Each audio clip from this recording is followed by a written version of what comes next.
grateful remnant. Yeah. Good. And next week we don't have the 3-part series tracking our members on Christian worship. That's what a lot of people are. And we don't have it here. No, but it's the last one, and I'm sensing. Last week, I come to the class, 9/10 of the class. Went to Yeah. Oh, yeah, too. Shawn Samueslon Henry. exactly. Peter. Peter Welsh, all right. Oh, here we are. We welcome this. Oh, look at this slide. We welcome this morning Shawn Samueslon Henry. Shawn grew up in Hanover, New Hampshire, and earned degrees from Bucknell University, Harvard University, and the University of Wyoming. Shawn taught English to teenagers for more than a decade. She's an avid playwright whose plays have won competitions and been produced across the U.S. and Canada. Shawn is the author of Made in Maine, which is classified as young adult, but explores serious themes. She will talk to us today about pulling back the curtain, a deep dive into the contemporary culture of book banning. Shawn and Peter have 3 children, 2 of whom have graduated from college and are working, and 1 who just started going to college in May. Thank you, Shawn. Thank you.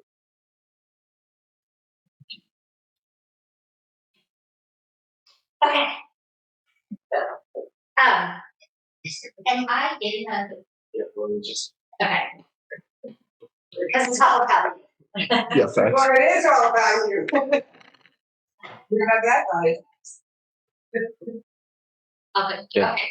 So, our daughter Eden took a forensic science class at Huff, and the opening day, the teacher explained why she got interested in forensic science, and her prom date in Maine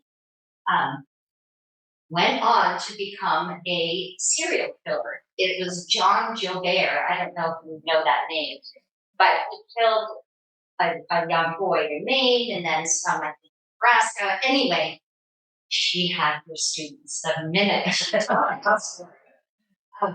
But truly, that was the impetus for her to go into forensic science. So I have a not a similar experience, but a personal experience with book banning, which is what prompted me to do a little investigating. And I'll explain that later. But obviously, thank you guys so much for being, and it's a day that's so. I would imagine you were tempted, like, I'll watch it later, or really rather just get another hour of sleep. All right, we will leave right in. If you didn't already see the next slide, what do you think are the 3 main reasons for books being banned historically? Fear. Sorry? Fear. Oh, interesting. Okay, absolutely. Language. Subject matter. And just because. Yeah, across the board, absolutely. I mean, you sort of encompass that. Yeah, religion, politics, and quote morality. The first book that was sort of a U.S. book that was banned was in 1637. So obviously it was pre-U.S. But it was Thomas Warton's New English Canaan, and it was in what we now know as Quincy, Massachusetts, and the Puritan government banned it because it was considered a harsh critique of Puritan customs and power structures. But, I am focusing, even though there's a history of books being banned and burned globally, I'm focusing on our country. So in the sort of modern era of the United States, do you have any idea what the first book that was officially banned in mid-1800s? James. Uncle Tom's Cabin. You are so good. Wow. Yes, awesome. 1852, it was the first book to experience banning in our country on a national scale. Many southern states prohibited its sale, claiming it provoked ideas of abolitionism. And we've all heard the hypothesis that it was one of the causes of the Civil War.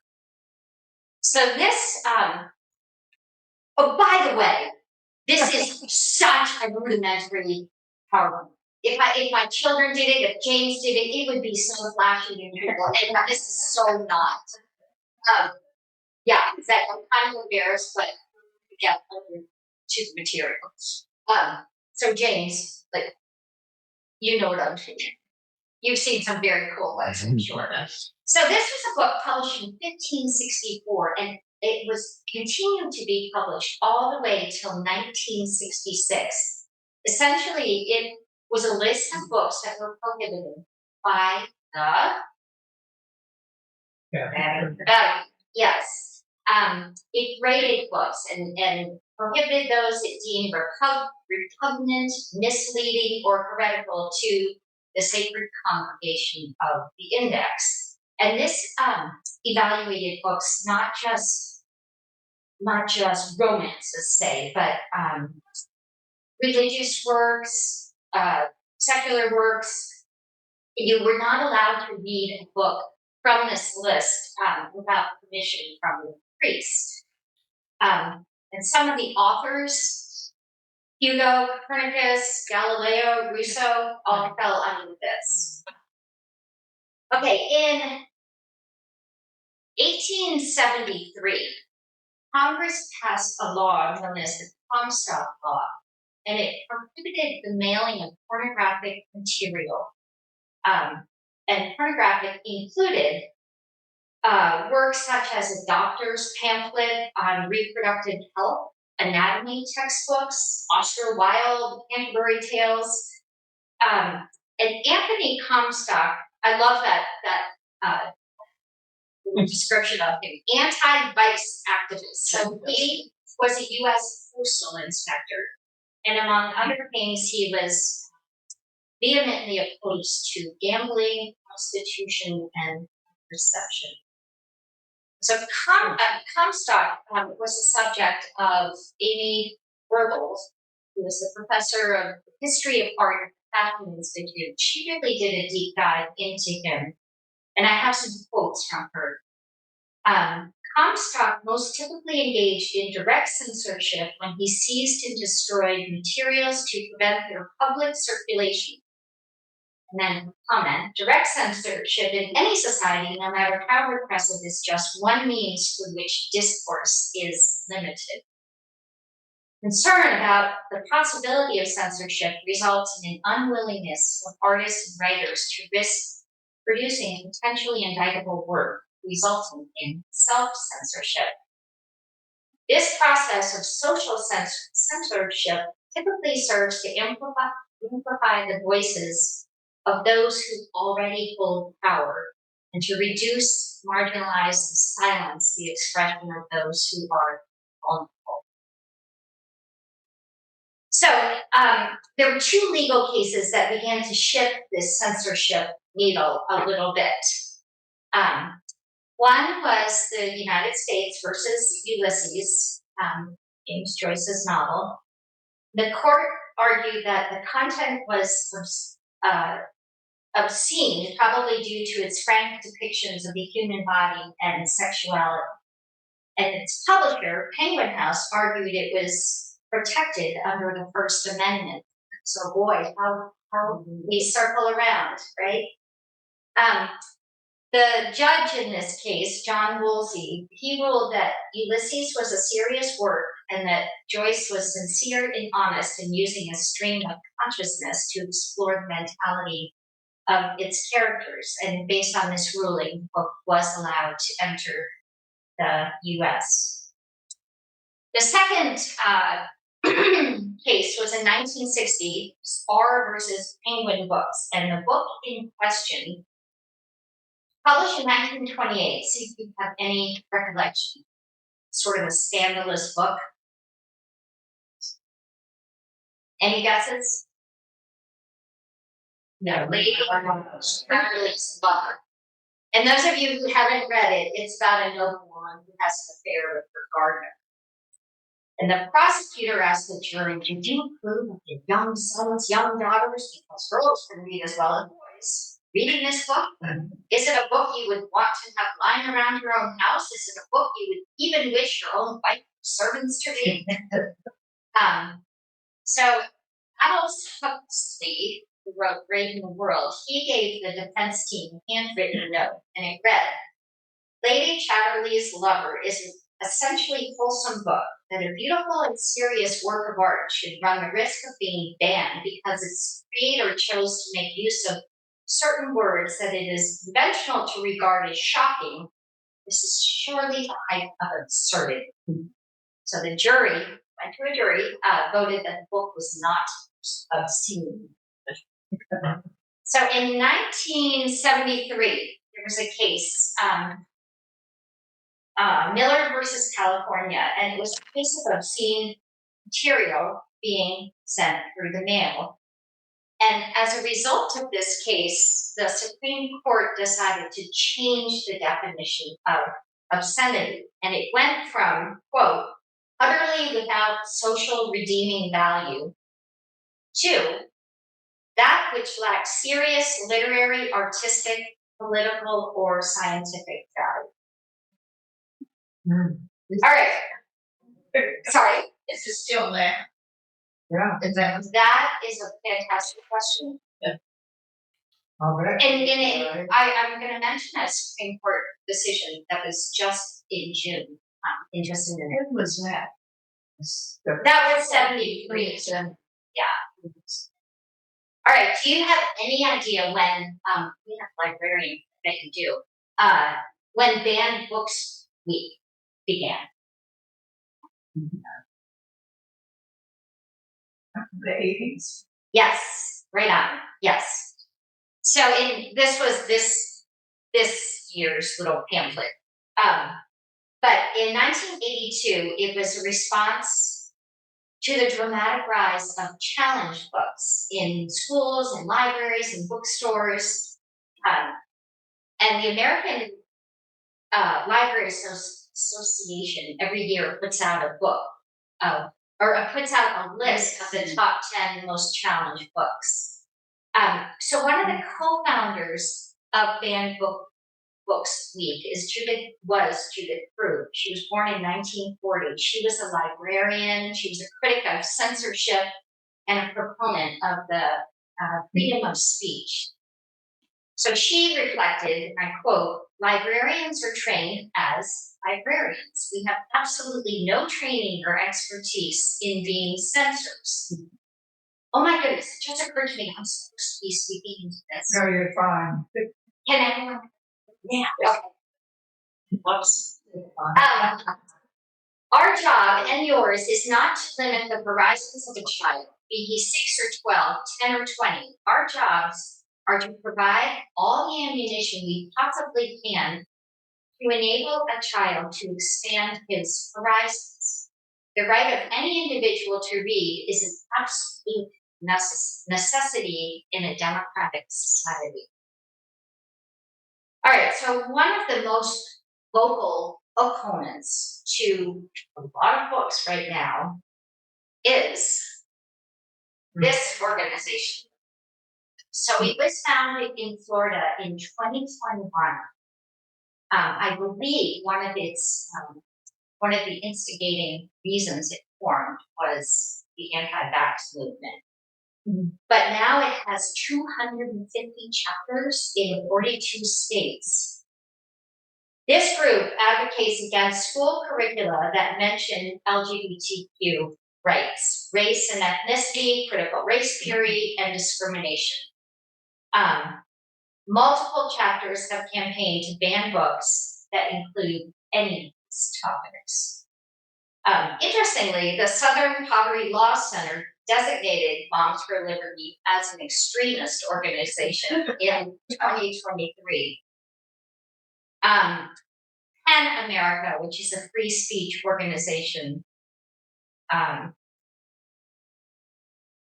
notes that 73% of groups, so at least 50 groups across the US are working to remove books. And 73% formed after 2020. So it's really interesting politically to just hear those stats.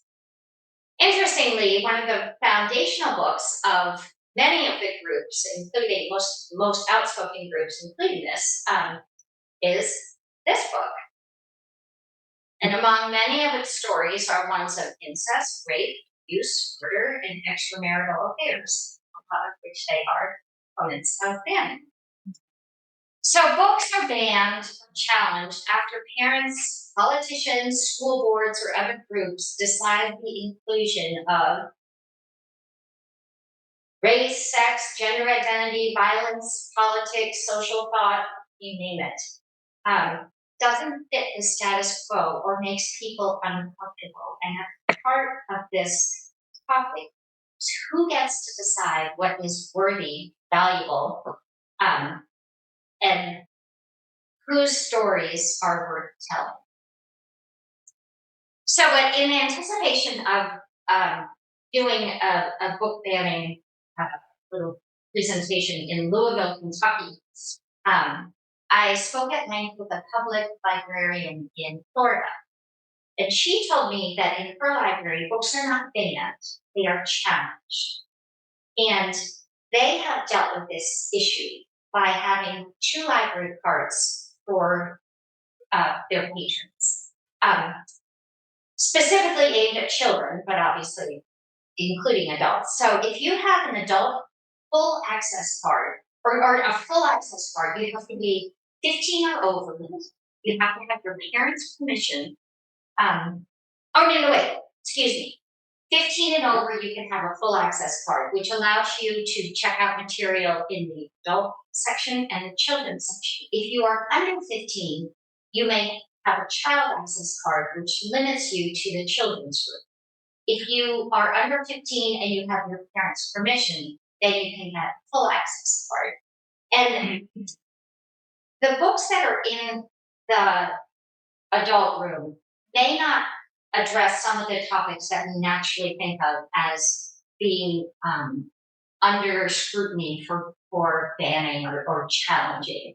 Some of them are just topics that are hard, such as bullying or divorce or poverty or grief.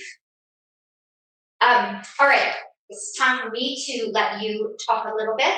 I'm going to go through some of the very frequently challenged books, and just to give you a sort of an idea, you probably already know, smart, but just to give you a range of what right now is not allowed on some school library shelves. All right, I'm going to give you, for some of the classics, I'm going to give you a quote and you can yell it out once you know what it is.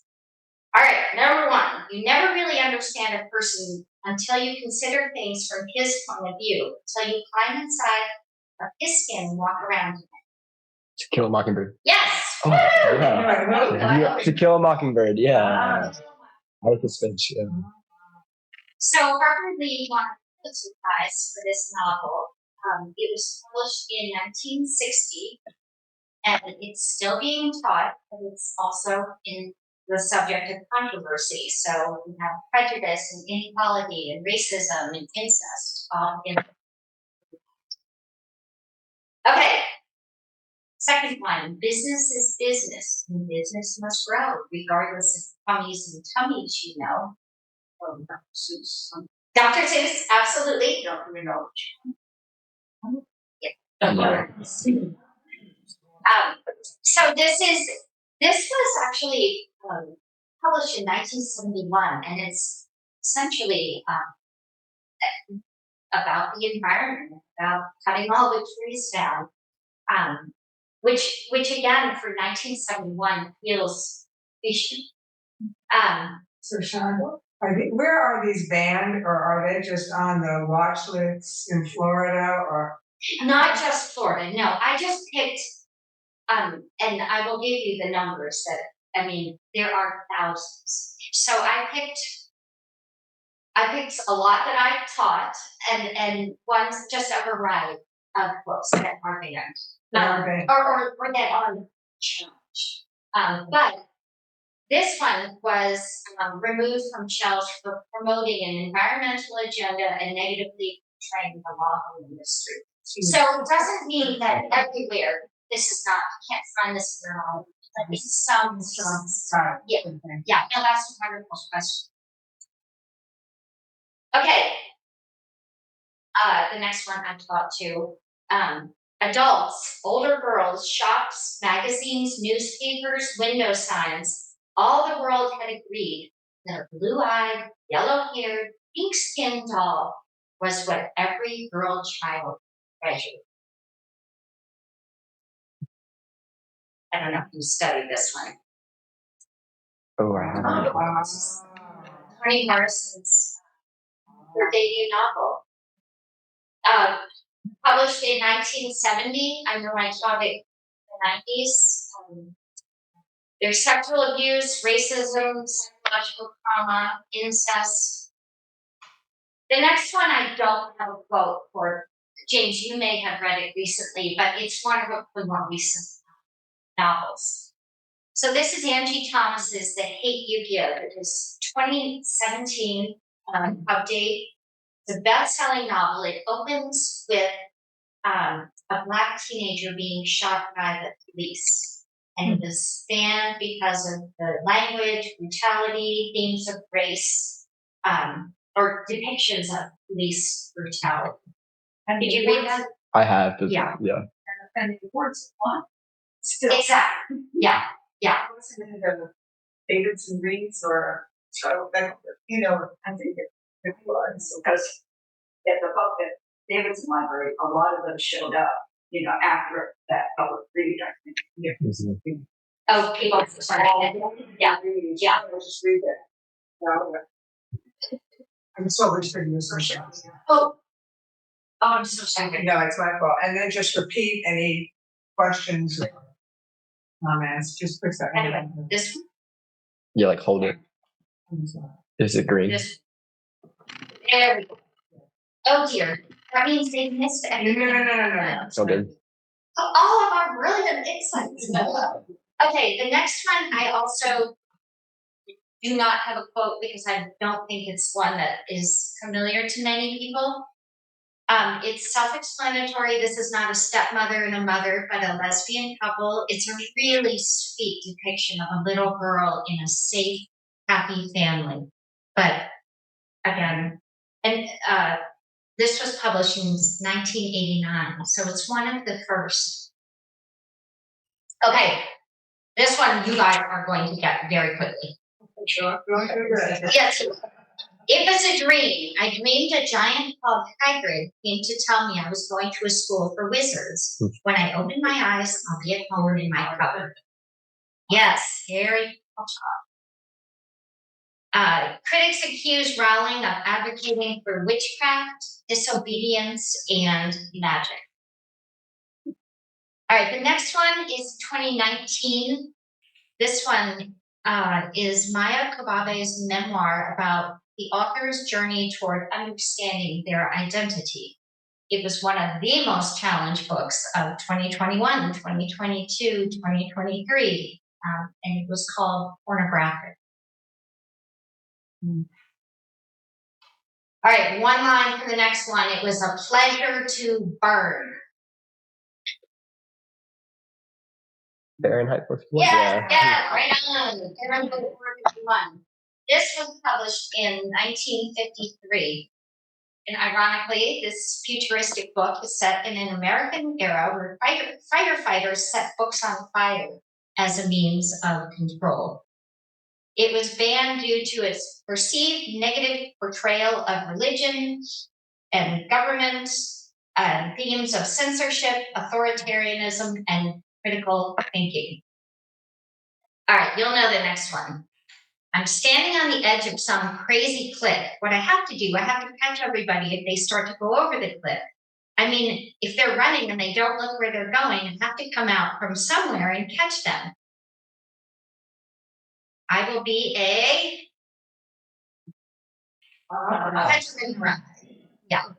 This also published in the early 50s, 1951. It's long been taught. James, did you read this? I did not. Okay. So what's the reason for banning it? What's the? For language, for subversive honesty, for lewd references, and a protagonist who seems to, quote, glorify rebellion. Oh my God. I don't know if you remember Holden Caulfield calling people phonies. And it's such a wonderful indictment of phoniness in our country. Yeah. All right, you'll get the next one. Trust me, Wilbur. People are very gullible. They'll believe anything they see in print. Yes. This was published in 1952. It was challenged on religious grounds. Some people argued that anthropomorphizing animals was unnatural and blasphemous because it went against their Christian belief that only humans are created in God's image. Wow. This next one is such a sweet book.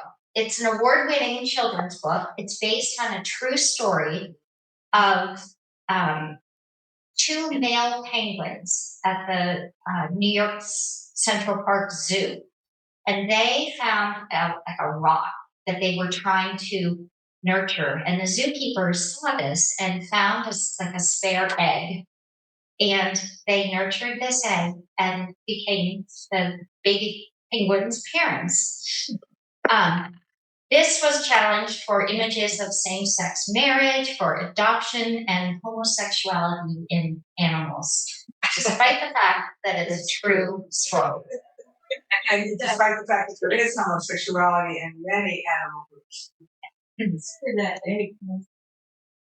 That is a wonderful question. I don't know. Yeah. Who died? Maybe We need a nice story. Or they were twins. Okay, the next one is 2022. So 2020 also. This is a memoir of a Black queer young man who was banned for LGBTQ content around identity, sexuality, and coming of age experiences. Okay, the next one, you got two quotes. We're all mad here, off with their heads. Off with their heads. Yes. Alice's Adventures in Wonderland. This was challenged for talking animals, promoting drug use, and was considered anti-religious. All right, last one. War is peace. Freedom is slavery. Ignorance is strength. 1984? Yes.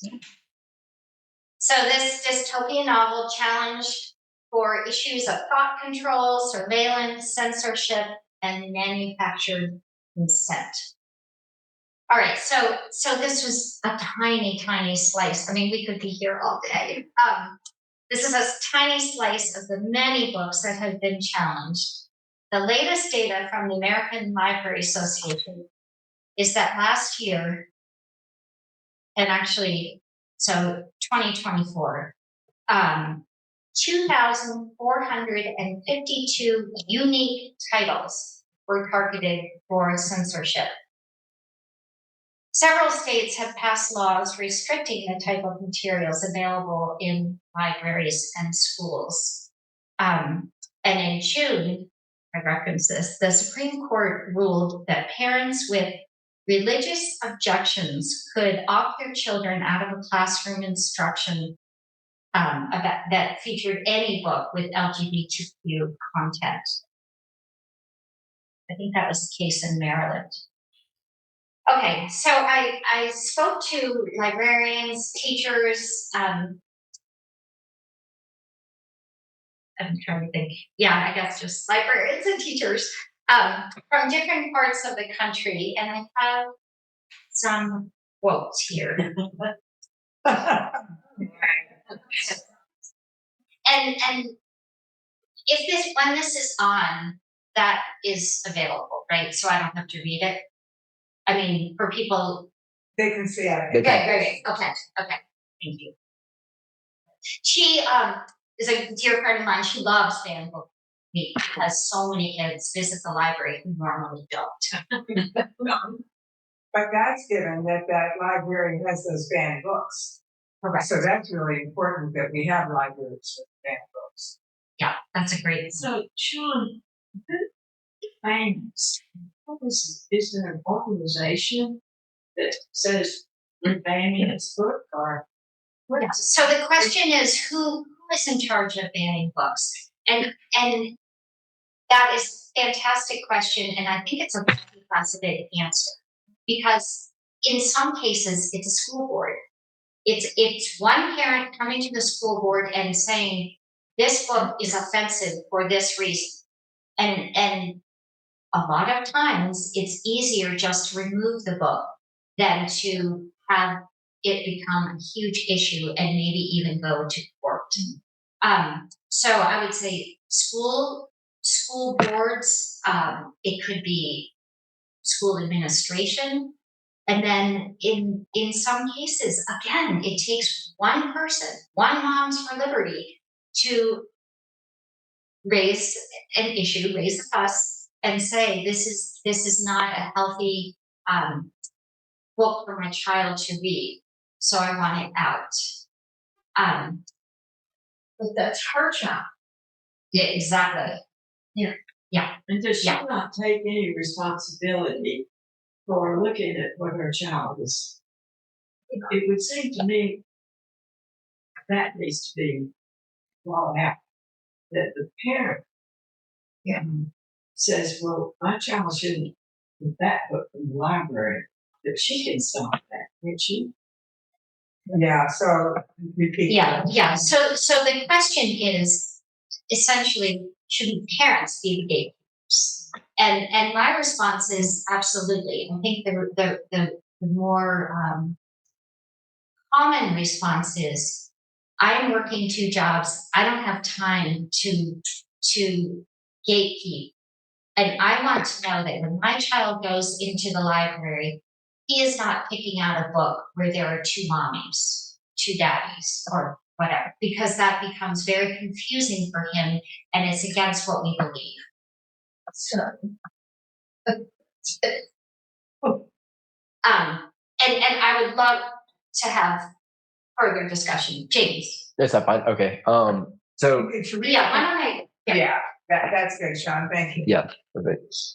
So my question was, so there are like certain like parents and individuals that like, want to throw out some types of books. And, I've read Fahrenheit 451. I've read like 1984, The Giver, these things where like these are societies that have, in Fahrenheit 451, they ban all the books. So it's just like, we're kind of on like one step towards censorship. And if anybody's like watched or read the Handmaid's Tale, where it's like it takes that to like a whole another level. So I'm wondering like what your thoughts are, like as far as our society today. Are we on a path to where like the government's power is like increasing so much to where that's where these like book banning, like that if we take another step, that's where we could be like in the future?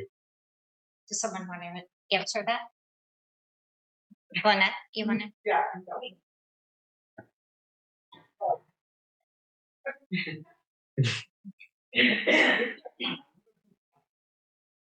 Going to say that one of the things that has come out of all these ban challenge books, there's a library in New England, I'm thinking Massachusetts, that has put a lot of these banned books online, full text, and any student can go and read the books.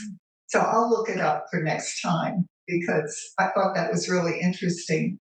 And again, a lot of students are going and reading the banned or challenged books.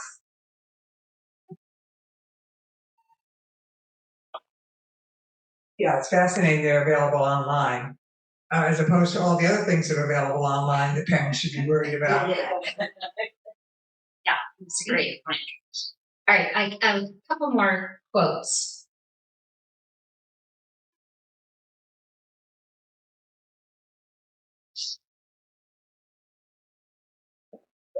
Essentially, this is putting the onus on what am I ready to read? And this is a middle school librarian. What am I ready to read? If it feels too heavy, if it's too sad, if it's too provocative, I can wait. You read that slowly because that takes some time to think about. I'm going to read it out loud. Sure. Think about it. We want our students to see themselves in the world in which we live reflected in what they read. If they feel uncomfortable reading something, that could be a sign that the material might be too much for them at this point in their lives, and they are always welcome to revisit the material later. And so that's a quote that says, don't ban the book if the reader is not ready for it, they can return to it later. Exactly. Yes. Yes.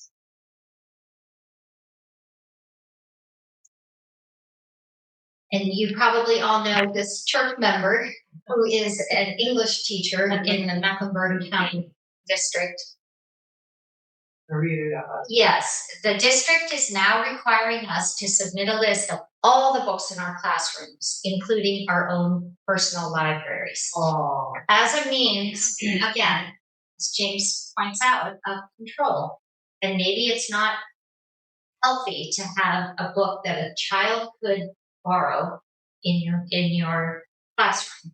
But that says including our own personal libraries. That's a whole different situation. Well, that she was referring to behind her desk, she has a bookcase of her own books, not necessarily ones that she teaches. However, students are welcome to borrow those. Yeah. I used to teach Toni Morrison, James Baldwin, and Kurt Vonnegut. I'm too worried about keeping the job to continue to do so.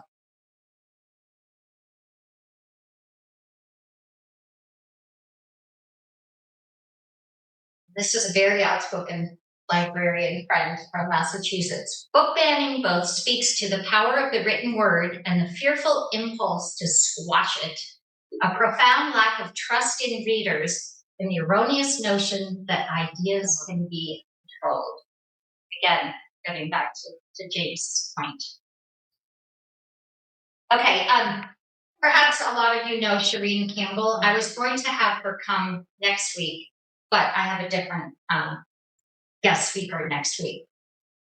But she is a fierce proponent of the opposition to book banning, and she holds nothing back. Many book banning arguments are driven by the idea that books should represent an ideal world.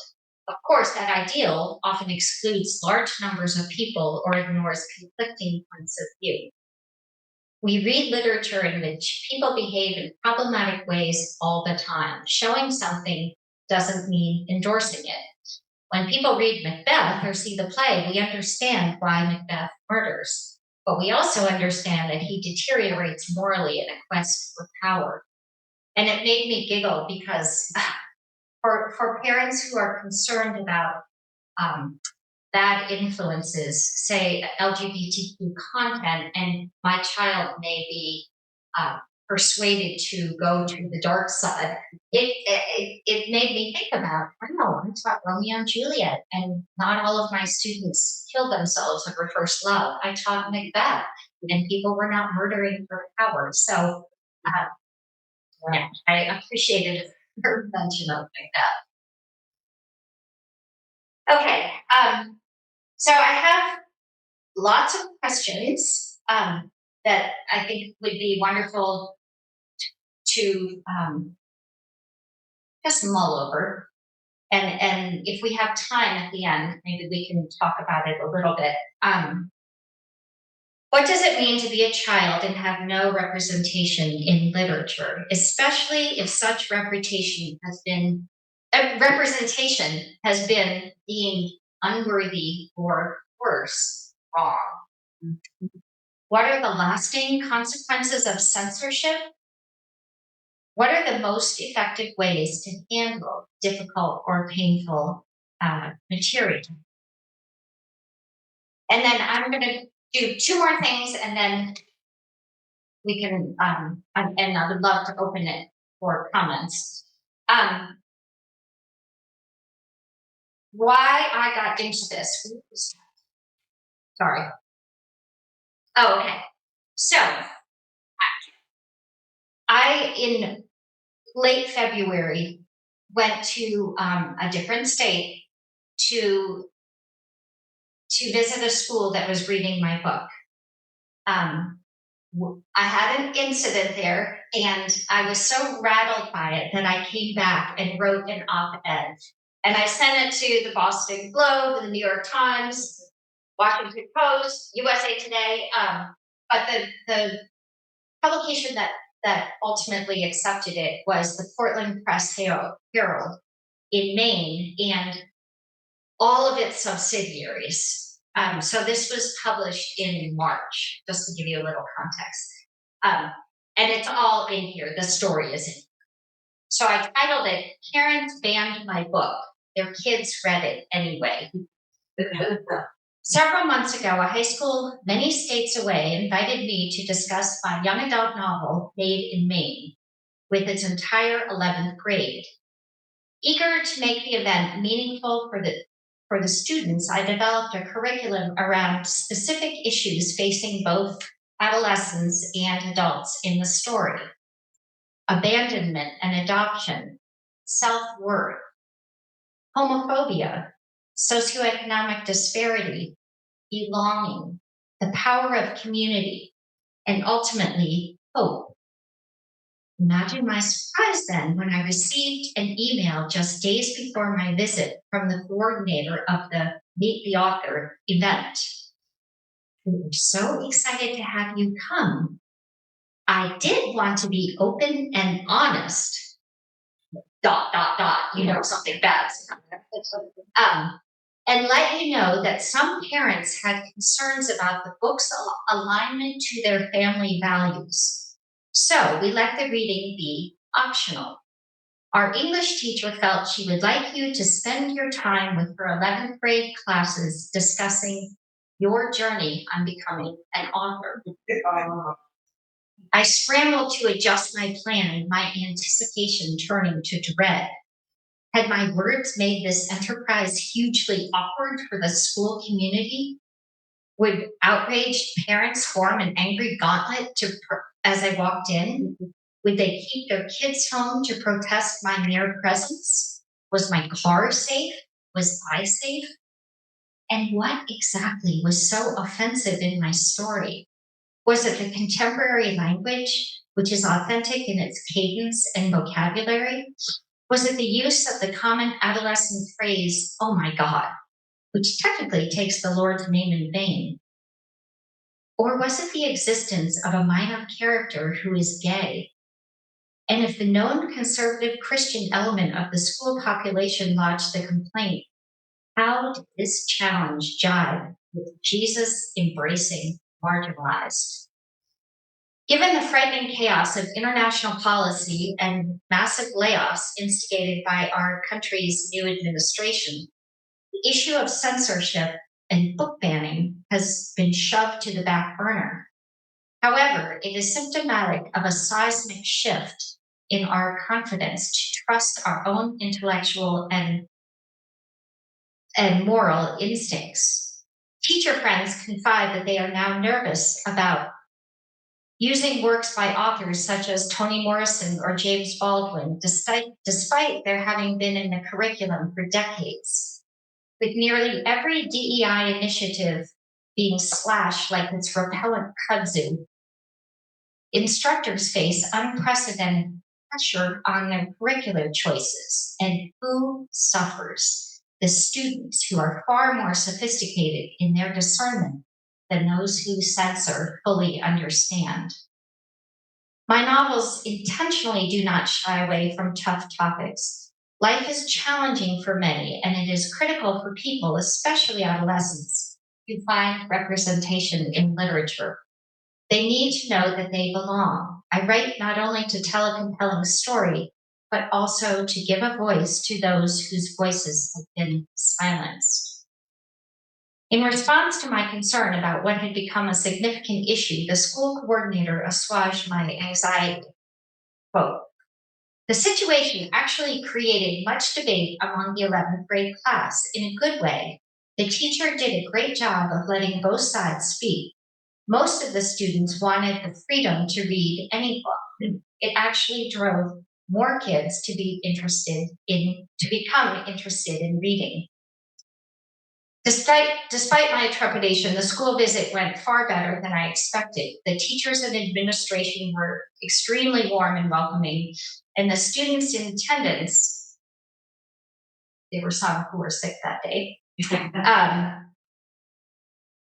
were enthusiastic and engaged. After my presentation, a few students lingered behind to whisper, I really liked your book. And yes, more than one had a parent who had protested. When our children are young, it is necessary for us to guide and teach them. When our children are young adults, it is just as necessary for us to listen to them and ultimately to trust them. For if parents do not allow their young adult children to think critically and act deliberately, those teenagers become adults who lack self-confidence and self-trust and are easily swayed by the opinions of others. Our hope in this current climate of fear and upheaval lies in our youth, who are often more accepting, thoughtful, and open-minded than many adults. Let us trust them. All right, so the last thing I have is a little homework assignment. This is what James asked for. He said, I don't have enough work to do at Davidson, so I'm going to ask you guys some homework. So it will take you about 12 minutes. So when I was driving back from Louisville after giving this presentation, I listened to this edition of The Moth. It is October 10th, so 10/10/25, just this past fall. There are 2 stories. Yeah, if you want to take a screenshot or write it down. There are 2 stories, and the one I'm focusing on is the second, which starts at 10 minutes and 50 seconds.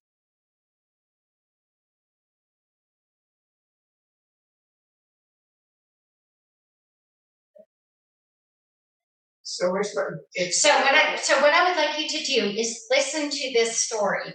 If you don't want to listen to the moth story, you can Google this story, and there are numerous accounts in major newspapers and journals that will tell you the story. But I love this moth podcast because we hear the story from the gentleman under question. We hear it from his own lips.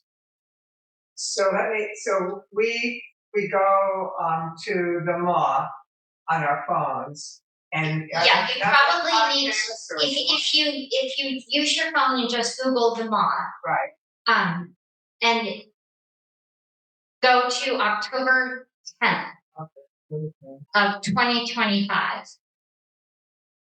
10/10, yes. And again, there are 2 stories. The one I'm focusing on is the second story.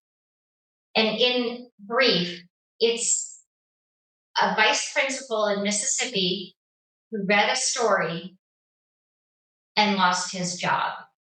And it is still in the courts. And in February of this year, they are making a final decision. But I reached out to him, Toby Price, and asked him to join us next week to talk about his experience. And it's a really moving story, given his background. He has 3 children, 2 of whom are autistic. The first is nonverbal. So he really has his hands full. That seems to be a great guy. But again, you'll get all the details if you listen to the story. If you don't have time and just want to Google it, it's Toby Price. But you need to say when you Google it, or you need to write Toby Price, Vice Principal, Mississippi, or something like that, because there's another very famous Toby Price. And it's not.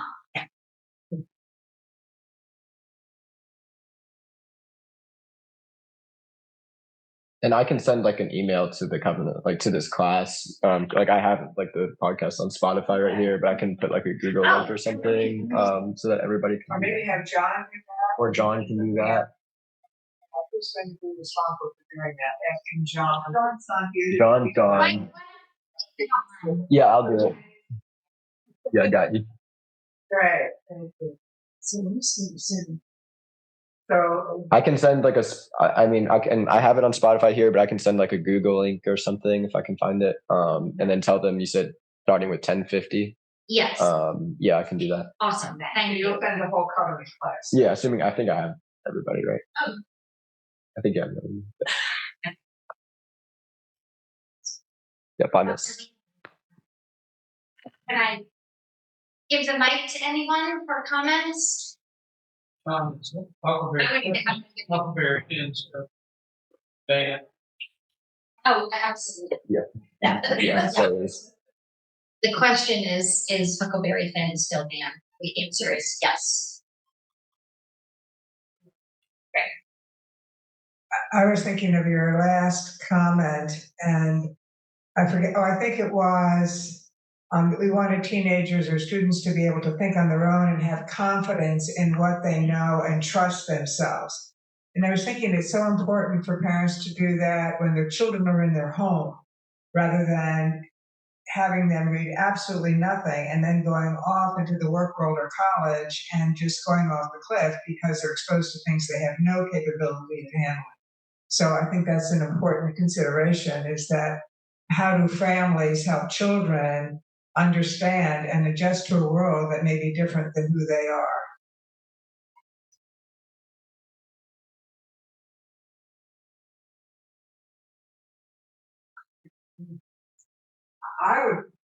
I would love to know more about your experience when you were in Florida with, the students and the teachers, and how did that all evolve?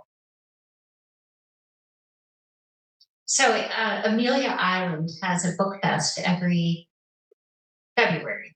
And as part of this book fest, they invite authors to submit their work. And if the teachers choose it, then the author is invited to come to the school. And this is from little children all the way through high school. 3 schools chose my book, and at the last minute, 2 backed out. Again, that's not surprising. What year is this? Last February. Interestingly, the school that chose my book was a Christian school, a very small conservative Christian school, which initially surprised me until I started thinking about, well, of course, the message in this is identical to Jesus, just reaching out and pulling in people who are marginalized. Yeah. So there definitely were students who weren't there. The students who were there were great, very supportive. However, we didn't talk about the book because not everybody had been allowed to read it. So it's a little awkward. So I talked about writing, and we had a lovely discussion about writing, and students shared their writing with me, and it was fun. And again, the school teachers and administrators could not have been more welcoming. So it was overall a positive experience, but I had never been in a position of being a big problem. Especially with such a mild book. Yeah.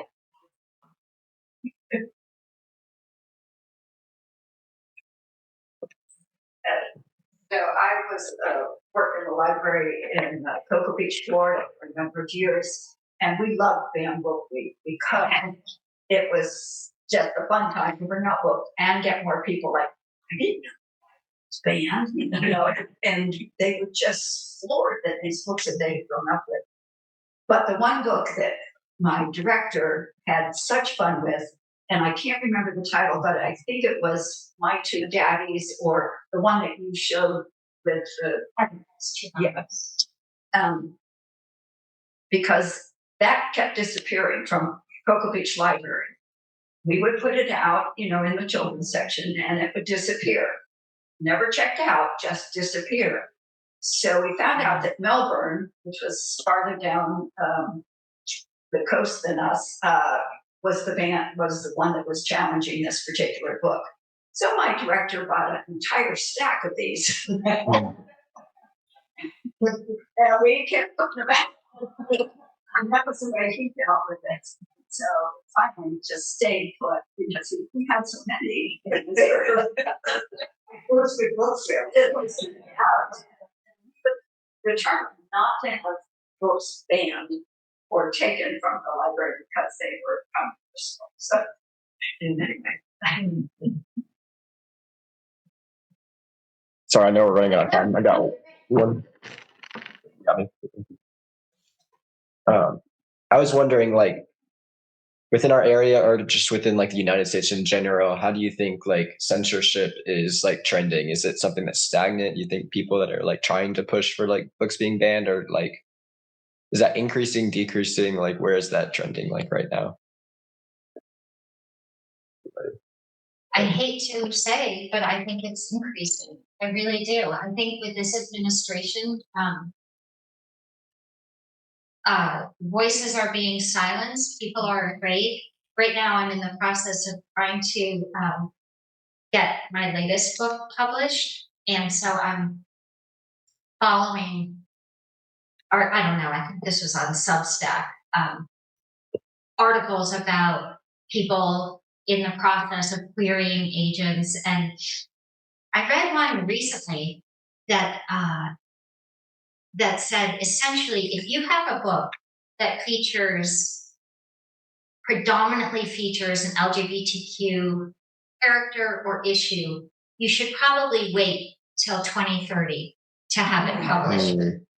Yeah, super discouraging. And again, I don't think that will happen. I think that plenty of people are wise enough to recognize that this is, I'm praying, a temporary blip, and people will find representation. I also have to say, your generation, James, is so much more open-minded and thoughtful than some older generations, that I think that you just won't tolerate that.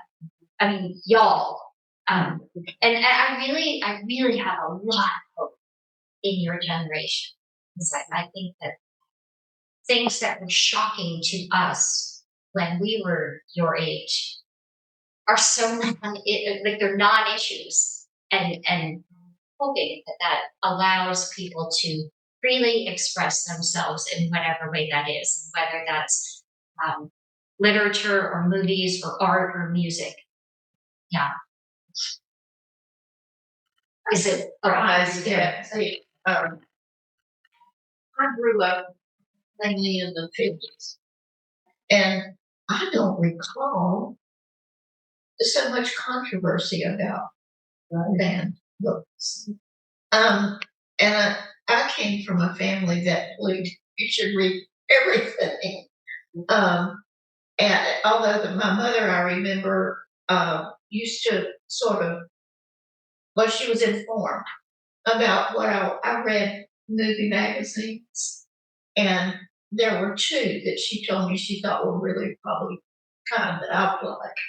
So that means that she had reviewed things before I did, but she didn't stop me from, choosing anything else. There was an incident with Peyton Place. You remember that book? I must have been the only child in the high school that had that book, and it traveled through just about everybody in my class. It was a war topic, and I just found that fascinating. That nobody else. It was something that attracted so many of my friends, and it was because there was all this controversy about it. No, I don't think it was banned could have been. But so it's really surprising to me that today we have so much concern from parents. But I think you hit on that when or somebody did, when they said that the parent, is working and, has the time to deal with it, so they put it on school or church or wherever. And that's sad for parenting. I think when we started and you asked what are some of the reasons that books are banned, and someone said fear, and then it was the three particulars, but they're all rooted in fear. And so this has been just a fascinating hour and a half with you, or whatever it's been, Shawn. Thank you for opening our eyes, leading us into the world that you've experienced and that we now see more clearly. So thank you. Yeah. And we'll look forward to the moth, or whoever that is behind the moth, next week. And it's amazing that you have that personal time. Thank you. Yeah.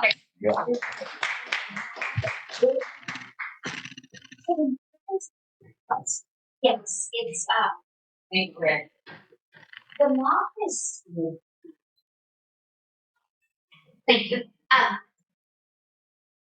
It started through NPR, but it's all around the country, and people like in Detroit.